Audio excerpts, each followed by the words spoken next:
Sometimes the only thing remaining of a person is a voice on the other end of the line. Broken, frightened, and final. July 30th, 2023, Miami, Florida. It was a scorching and heavy summer. The air, like molten glass, shimmered above the asphalt. On the beaches, happy tourists smelled of sunscreen and the ocean. In the cafes, there was the aroma of coffee, spices, and tangy fruits. Sarah Jenkins, 28 years old, had come here alone. This was supposed to be her first vacation in a long time, a gift to herself for years of working without a day off, for thousands of sleepless nights, and for a failed relationship that had scorched everything inside her except the desire to run away. The first photo she posted on Instagram, her bare feet on the sand with the caption, "Finally breathing." Her friends left heart emojis, and her family wrote, "Enjoy it. You've earned it." And it seemed, for the first time in long months, Sarah was genuinely smiling. Florida welcomed her with a gentle sun, the sound of the surf, and a light breeze that carried the scent of jasmine. A small hotel on the second street back from the beach. Nothing luxurious, but cozy. The room's windows overlooked a courtyard where palm trees grew. Sarah would sit on the balcony for hours, reading books and soaking in this unhurried, warm life. She sent her mother voice messages, telling her how she was swimming in the sea, how she was learning to order coffee in Spanish, how she was meeting new people. Her voice was light and joyful, as if all her anxieties had been left far, far away beyond the ocean. But everything changed on the third day. On July 30th at 10:47 p.m., her mother, Laura Jenkins, received a voice message. Not the usual, "Everything's fine, love you." Not a cheerful, "Look at the hat I bought." No, this message was different. In the recording, there was the noise of wind and the hum of cars. And Sarah's voice was trembling. She spoke in fragments. "Mom, if something happens, just know, I love you so much. I don't know where I am. I don't know what to do." Then a sharp sound, as if someone had snatched the phone, and silence. Laura replayed the message several times, not believing her ears. She tried to call back. The phone was out of service. For the first few seconds, she thought it was a joke, that Sarah had simply had too much to drink with new friends, that everything would be explained in the morning. But morning came, and there was no answer. Sarah's family raised the alarm. They called the hotel. The manager said he hadn't seen Sarah since the previous evening. They messaged her online. Not a single reply. Friends tried to figure out what was happening. But there were too few clues. Laura didn't know where to turn. The police in Colorado shrugged. She was in Florida. The federal authorities responded coldly. Contact the local authorities.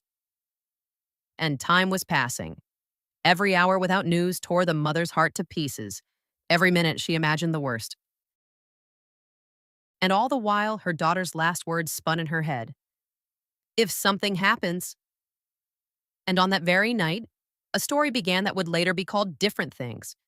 A disappearance, a tragedy, or a coincidence. But for Sarah's mother, it would forever remain one thing. Her little girl had called for help, and the world had remained deaf. Sarah Jenkins was born in Denver to an ordinary family. Her father left when she was 10. Her mother worked as a nurse, carrying everything on her own shoulders.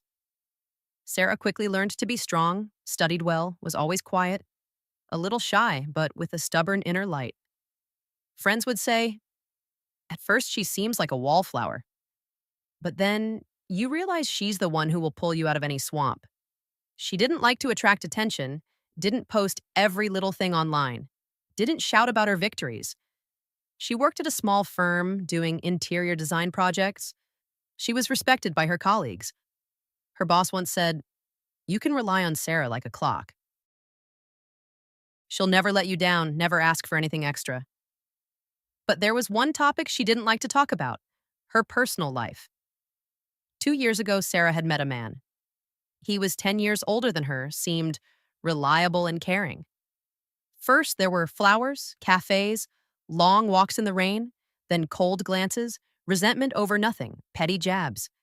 And one day, a sharp, humiliating conversation in front of her friends after which Sarah silently left and never mentioned him aloud again.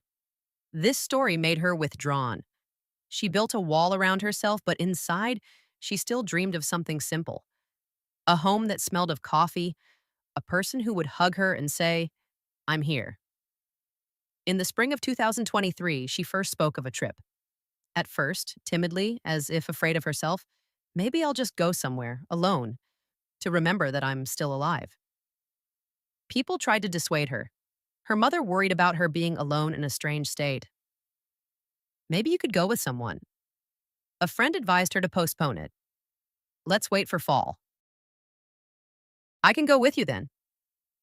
But Sarah decided it was now or never and chose Florida. Warm August, a gentle sea, a state of smiles. Not a giant resort, but cozy Miami. A city where the streets smelled of spices and cicadas sang in the evenings. She prepared for a long time, booked a hotel, checked routes, learned simple phrases in Spanish. She even bought a new suitcase, a burgundy one with a small scar on the side, like a special mark of her new life. A week before her departure, she wrote to a friend, "I'm a little scared, but if I don't do this now, I'll never dare to." That message remained unread. Her friend saw it only after everything had happened. Sarah was always one of those who smiled in photos, even if there was a storm inside. The last pictures on her phone show the sun, the beach, new sandals. But if you look closely, her eyes are different somehow, a little wary, as if she was waiting for something or someone.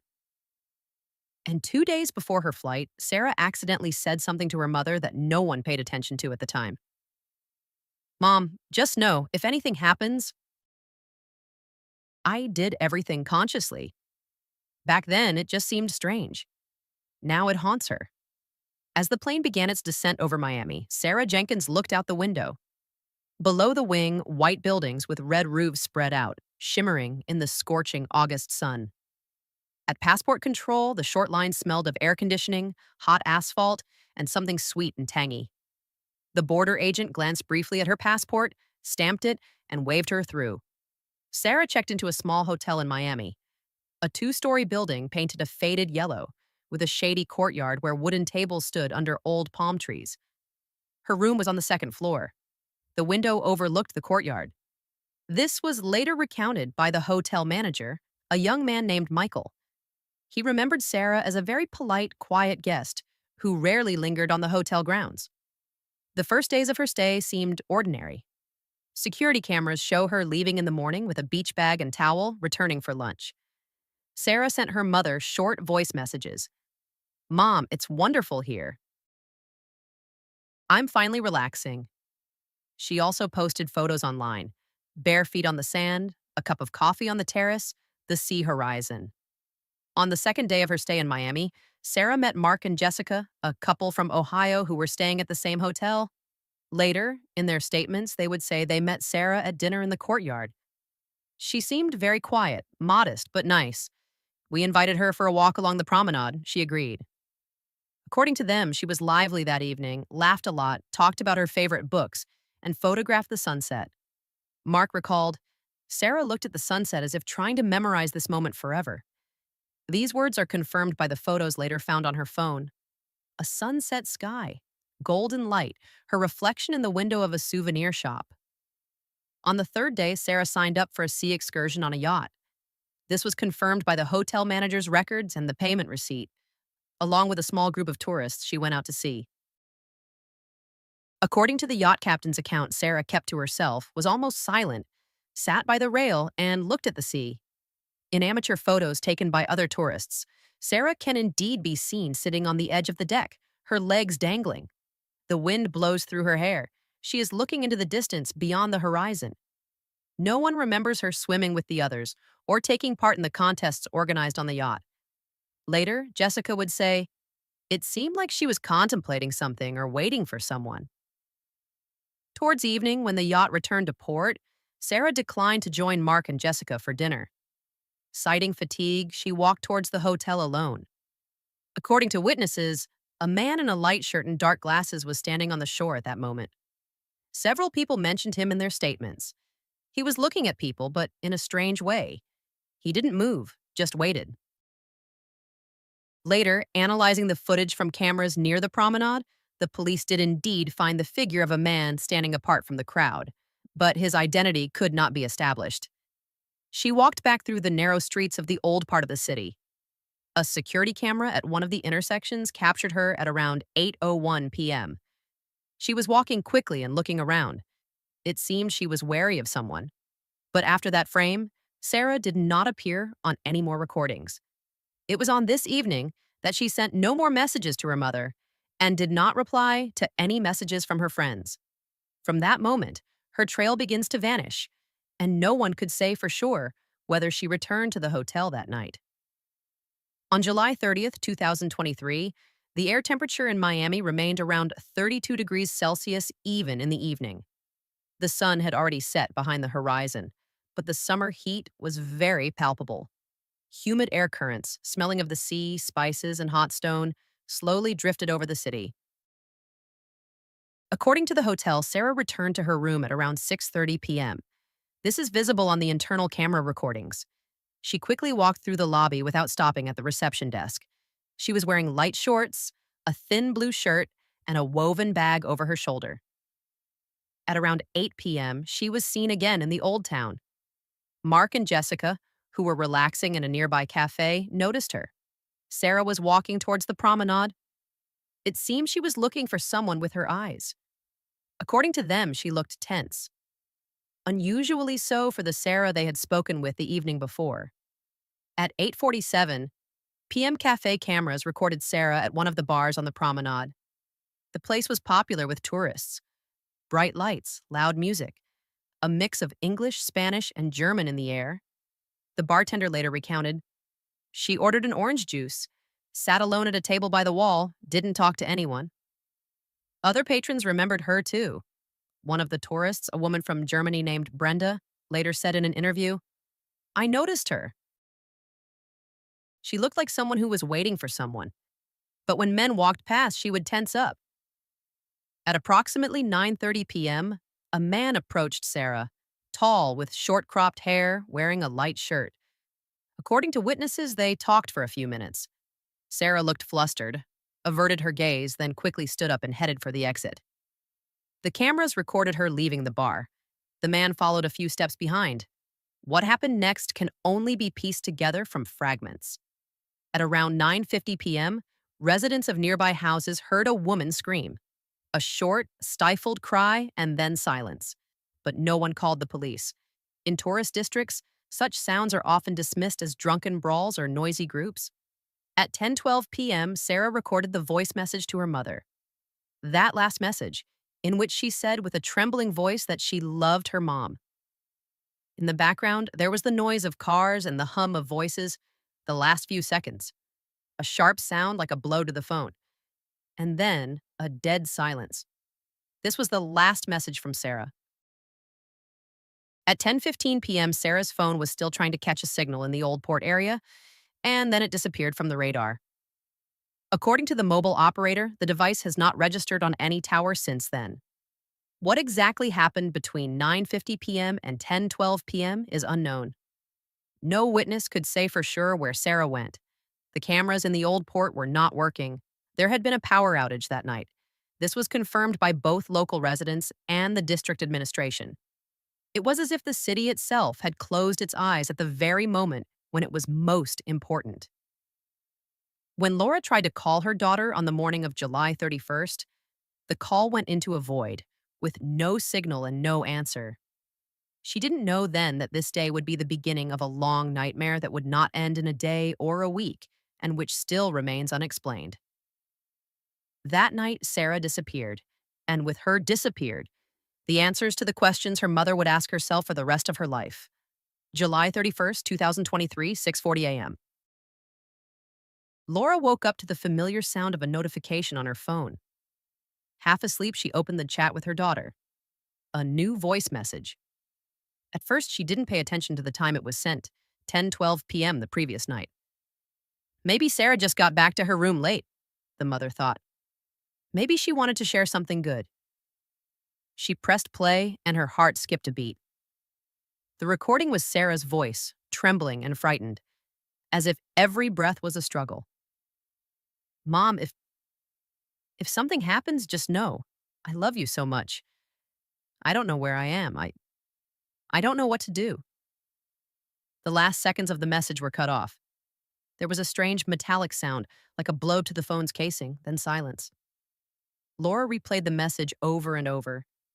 At first, she tried to find something reassuring in her daughter's voice. Maybe she was just scared. Maybe something minor had happened. But each new listen only intensified the horror. Her fingers trembled as she tried to dial her number, but there was no answer. First, short beeps, then an automated message that the subscriber was unavailable.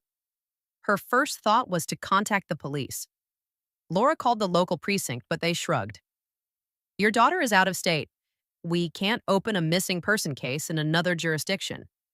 They advised her to contact the authorities in Florida and to try to get in touch with the local police there, and nothing more. In a panic, she started calling the hotel where Sarah was staying. The manager, Michael, answered, Sarah? No, I haven't seen her since last night. The room is locked. Her things are there. Maybe she's out for a walk. It's very hot. Tourists often come back late. Laura tried to explain that the situation was serious, that her daughter had sent a disturbing message that they couldn't just wait. Michael promised to check again. Around 9 a.m., the mother messaged Sarah on every possible platform. On WhatsApp, the message remained with a single gray check mark. The phone was not online. On Instagram, Sarah had last been active the previous evening, at around 8 p.m. All her photos and comments seemed frozen in the past. Closer to noon, Laura contacted the authorities in Florida. The response was brief. If a citizen goes missing within our state, you must file a report with the local police. File a report in Miami. We can only provide advisory support. No emotion, no urgency. Laura felt everything inside her collapse into a void. It felt like the world was falling apart, but no one around her noticed. Her daughter was calling for help, but the official structures were acting as if they had all the time in the world. By the evening of that day, Sarah's family and friends began organizing a search through social media. The first posts with a plea for help were created.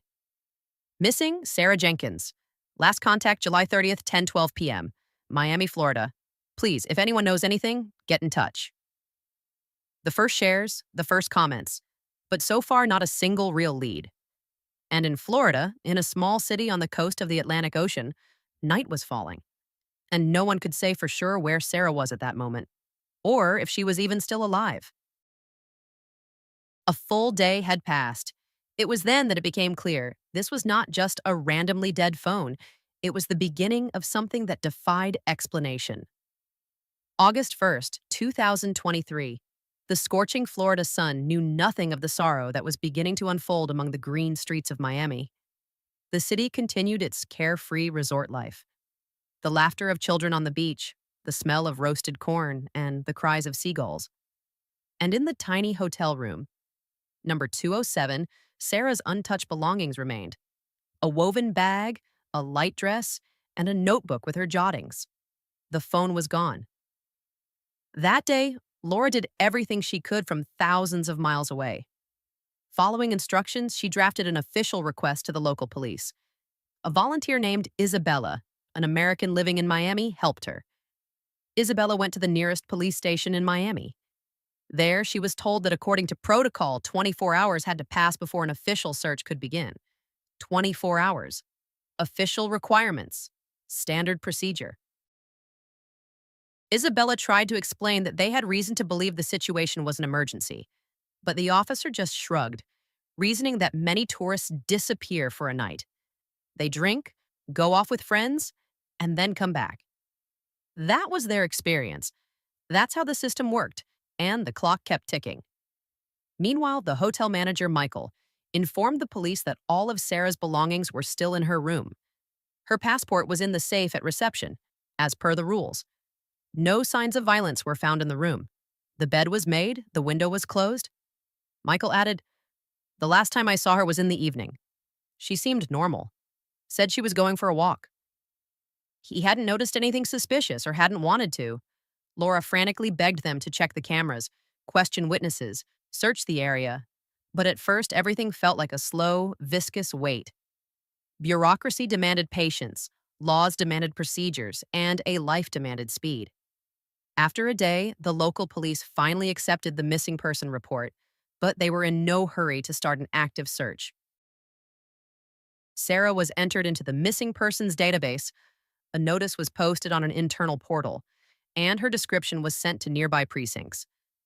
But a real search with interrogations, combing through neighborhoods and questioning taxi drivers never began. It was a routine case, a tourist who had disappeared at a resort. And in most cases, as the police assured them, such people turn up on their own after a day or two. On the second day of the disappearance, the family began to act independently. Sarah's friends created posts on social media in several languages: English, Spanish, and others. Volunteers in Miami put up flyers with her photo. On one of them, a smiling young woman with long dark hair and a white t shirt. The caption, "Missing, last contact July 30th, 2023. Please help us find her." A small response came in the evening. A tourist wrote to the search organizers: "I saw a girl who looked like her in the old port area. She looked lost, was walking fast, and kept looking over her shoulder." The date and time matched when Sarah had last been in contact. But there was no further confirmation, no definite witnesses, no camera footage. That night, some of the cameras were indeed not working due to a power outage. Laura began to understand. Hope in official help was fading. If Sarah had ended up in a stranger's car, a stranger's apartment, a stranger's life, there would be no one to look for her. Every minute of delay was pulling her daughter further away, and the bureaucracy remained silent. The hot wind blew the flyers with her photo through the dusty streets of Miami, and the police were still filling out forms. 3 days after the disappearance, one of the hotel employees casually dropped a phrase: "I think she was seen getting into a car with a stranger." This became the first real clue in the beginning of a completely different version of events. When the hotel employee, Michael, casually mentioned that Sarah had supposedly been seen getting into a car with a stranger, the family realized they needed to find new leads. This information changed everything. Isabella, the volunteer helping Laura on the ground, insisted, "We need to demand the security camera footage." But it turned out that the nearest camera on the street had indeed only been working until 9 p.m. Then, a power outage left the area in a blind spot. However, a camera installed on a cafe building at the corner of the promenade had managed to capture something important. The black and white recording shows that at around 9:15 p.m., Sarah crossed the street. She was wearing the same light blue shirt and light shorts. She was looking over her shoulder, and a minute later, a dark car, presumably a sedan, pulled up to the curb. The license plate was impossible to make out due to the quality of the footage. Sarah walked up to the car, a short pause as if she was hesitating, and then the door opened and she got into the back seat. The car smoothly pulled away and disappeared around the corner. This recording raised a new wave of questions. Why did she get into an unfamiliar car? Did she know who was behind the wheel, or was she forced to? To understand more, the family looked into her communications from the past few weeks. Sarah's phone was never found, but thanks to saved backups in her social media accounts, they were able to restore some of her correspondence. And there, they found something strange. A month before the trip, Sarah had been messaging a man. He called himself Adrian. Judging by the messages, he presented himself as the owner of a tourist agency in Florida and offered to help organize excursions. The conversation was friendly. Sarah asked about prices for boat trips, about interesting places. Adrian wrote in detail, politely, and even flirted a little. "You have to come. You won't regret it. I'll show you the real Florida, not the touristy side." At some point, Sarah stopped replying. Her last message to him was 3 weeks before the trip. "Thank you, but I've already organized everything myself." The communication ended there. When volunteers tried to find Adrian's profile, it turned out the page had been deleted or had never really existed. The name and photo in the profile did not match any real person in the databases of Florida tourism agencies. It was a fake account. All of this looked less and less like a coincidence and more like a carefully planned trap. Could the man standing by the bar that night have been this Adrian? Was Sarah's disappearance connected to this correspondence? There were no answers. Meanwhile, the family and volunteers tried to push forward. They sent copies of the video of the car across social media, asking for anyone who recognized the vehicle to come forward. A few messages appeared. One woman claimed to have seen a similar car in the Old Port area an hour before Sarah's disappearance. Another tourist wrote that at night, he noticed a black car parked on the roadside near the road leading out of the city, with its headlights off. But there were no concrete leads that could trace back to the driver. The investigators in Florida were acting sluggishly. It seemed unlikely to them that the young woman's disappearance was connected to a crime. They were more inclined to believe she had left voluntarily. Only her family knew that was impossible. Sarah wasn't the type to just disappear. Every new detail didn't clarify the picture, but instead made it even more frightening. Someone close to her all this time had been lying, watching, and making their plans. And now that Sarah was gone, the world seemed far too quiet, as if hiding something terrible within its serene postcard image of the sea, sun, and smiling tourists. She got into that car, and no one saw her again. On the fourth day after Sarah Jenkins's disappearance, the city of Miami lived its usual resort life. Music still blared on the beaches, the fruit at the market smelled sweeter in the heat, and tourists took photos in front of the old fortress, unaware that somewhere around the corner, this beautiful postcard was hiding a story of pain and fear. By then, Sarah's family had realized that the official authorities were in no hurry. Laura did the impossible. Through friends, acquaintances, and social media, she gathered a small group of volunteers in Florida: Americans, Spanish speakers, even a few tourists, anyone who responded. And the real search began. They put up flyers at bus stops, near hotels, and on the walls of cafes. They posted announcements in local online groups. The flyer was simple: Missing, Sarah Jenkins, 28 years old. Last contact July 30th, 10:12 p.m. Distinguishing features: light hair, height 100 Mira was wearing a blue shirt and light shorts. A picture of her smiling face, not a posed smile for photos, but a real, vibrant one, broke the hearts of everyone who knew her. A sense of unease appeared on the streets of Miami. Locals began to whisper, and somewhere in their conversations, the words slipped out. Another tourist has gone missing. I heard the human traffickers are active again. They say they were looking for someone else in a nearby town last week. Rumors emerged. Too many similar stories and too many missing faces on forgotten boards at police stations. Some said a network operated in the Old Port area, luring in lone female tourists. Others said Sarah might have been taken to be sold abroad. And a third group said such cases are never fully investigated. Not a single rumor was confirmed, but each one stabbed Laura's heart like a knife. Isabella, the volunteer, recalled, "We looked for her everywhere, on the beaches, in abandoned houses, in the alleyways by the port. We talked to homeless people and taxi drivers. Someone had heard something, someone had seen something, but it all blurred like a mirage."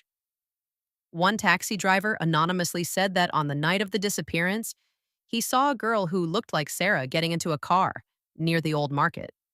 But the descriptions varied. The car was dark or gray, or had some kind of stickers on the windows. No precise data. The police formally opened a missing person case, but there was no real investigation. Formal reports, formal inquiries, and that was it. After some time, the hotel cleared out her room. Michael, the manager, told the volunteers, "We can't keep the room blocked during the high season." Her belongings, the suitcase, books, swimsuits, were packed into one large bag and sent to storage. The last trace of Sarah and her personal items was removed from sight. At some point, Sarah's mother asked for permission to come to Florida, but it was made clear to her: fruitless searches, closed procedures, a lack of real help.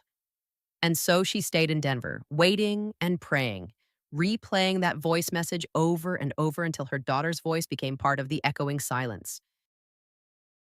2 weeks passed, then a month. Sarah's story gradually began to drown in the flood of new headlines. Other disappearances, other tragedies.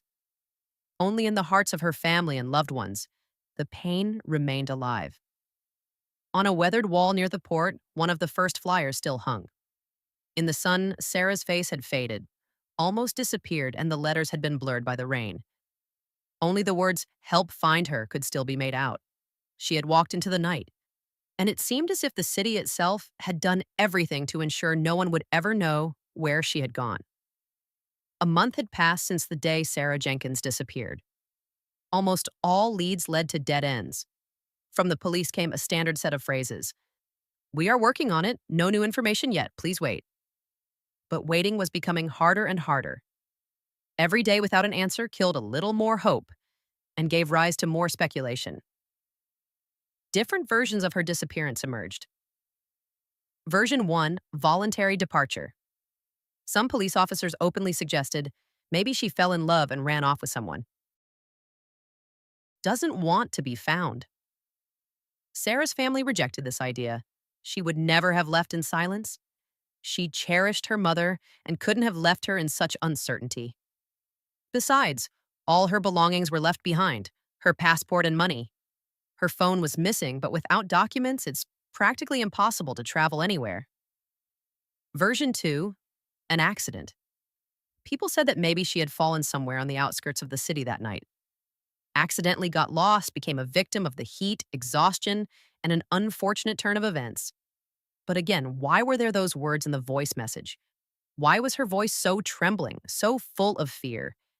It didn't sound like simply being disoriented. Version 3, kidnapping. This version was becoming more and more real. Cases of young women disappearing in Miami had become more frequent. And although officials denied any connection, volunteers on the ground knew otherwise. They spoke of human trafficking networks, of young women being lured with promises of excursions, jobs, and easy money, and then being sent abroad under false names. Sarah was young, beautiful, alone, a perfect target. Sometimes strangers would call, speak incoherently, and ask for money for information. All such calls turned out to be scams, but each time they pierced her mother's heart with new hope and new pain. And then something strange happened. 2 months after the disappearance, Laura received a text message. The number was unfamiliar, with a foreign code. The message was short. "Forgive me, Sarah." Nothing more. The message was immediately forwarded to the police. A check showed that the number was registered to a company in a Middle Eastern country. They couldn't get data on the real owner. Technologically, tracing the sender was practically impossible. The message had been sent through a disposable SMS service. Who sent it? Was it really Sarah, or was it someone who knew her story and was playing with the family's emotions? Once again, there were no answers. After this incident, Laura began to listen to that first voice message again. Listening again to her daughter's breathing, to the trembling pauses, to the fragments of words, trying to understand what she had really wanted to say then, and why she was no longer heard.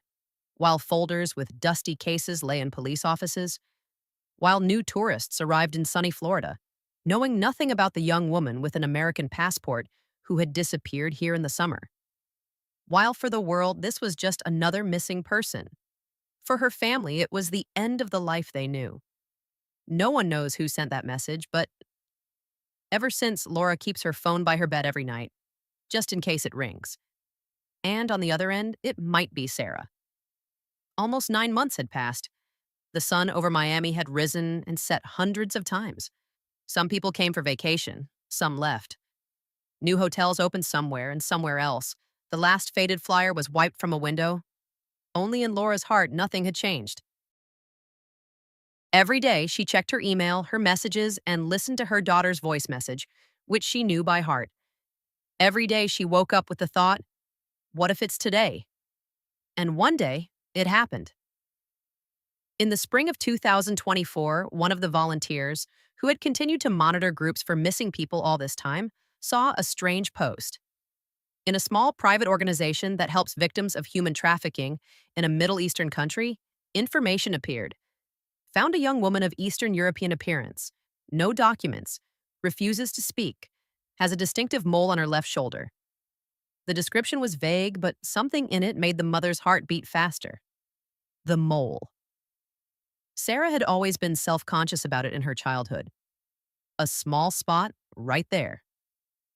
A few days later, thanks to the help of volunteers and consular staff, Laura gained access to a photograph. It was difficult.